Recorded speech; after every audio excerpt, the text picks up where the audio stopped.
you ever feel like the universe is whacking you upside the head, telling you to work on a specific project?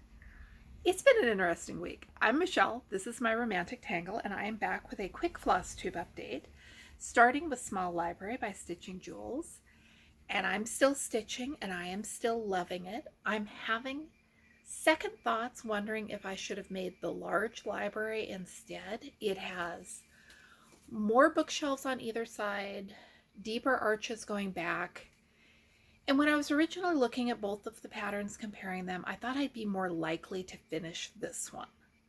And I had no idea how much I would love this one. So even though I am almost second guessing myself, almost thinking that maybe I should have done the bigger one, I never would have felt motivated to do the bigger one if I hadn't started the smaller one.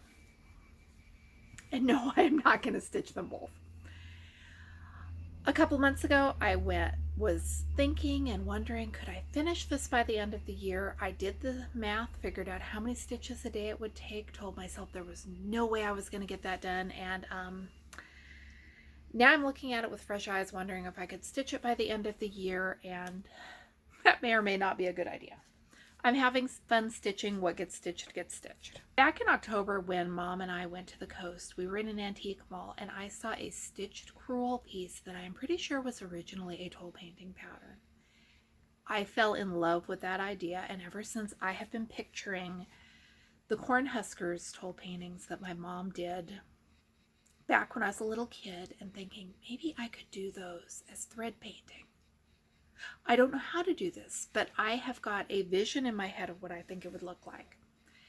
And I was going to call my mom, because we saw the original piece in the antique mall together, but it didn't really start percolating in my head till I got home. And I was going to see if she still had the pattern books from the mid-70s.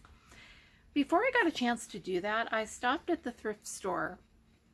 What are the odds? This book is from 1976. It is toll painting patterns, which are a very niche thing to begin with. And I think these were popular, but the odds of my finding it while I was considering the idea, and there's some, my mom did 3 of these when I was growing up. She did the cow, she did a couple others that are not in this particular book. I'm just enamored.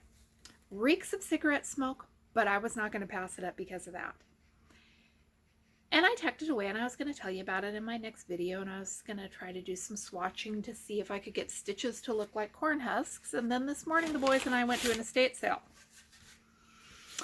And look what I found. I have one other Cornhuskers piece that I bought in an estate sale years ago that is a finished box a lady had made. I have this that I found today, and I don't love this. Does she have dark roots? What is going on here? There is something about her pose, the mouse. I don't love it, but it was $1. And it needed to come home with me, and it's going to live with me for a while, and I'm going to decide whether I want to keep her or pass her on to someone else by way of another thrift store. That I found both of these completely without looking, 8 days apart. I feel like the universe is telling me something, and maybe I should do some swatching or something. I may do a quick flip through of this. If anyone is interested, let me know, because there's some really fun images in here and some very confusing images in here. And I am definitely going to sit down and stitch more books, because this is what I am obsessing over right now. Thanks for watching. I'm Michelle. This is my romantic tangle, and I am going to jump back into the chaos that is my life, and hopefully I can get enough of the mundane house work stuff done and spend some more time stitching this afternoon.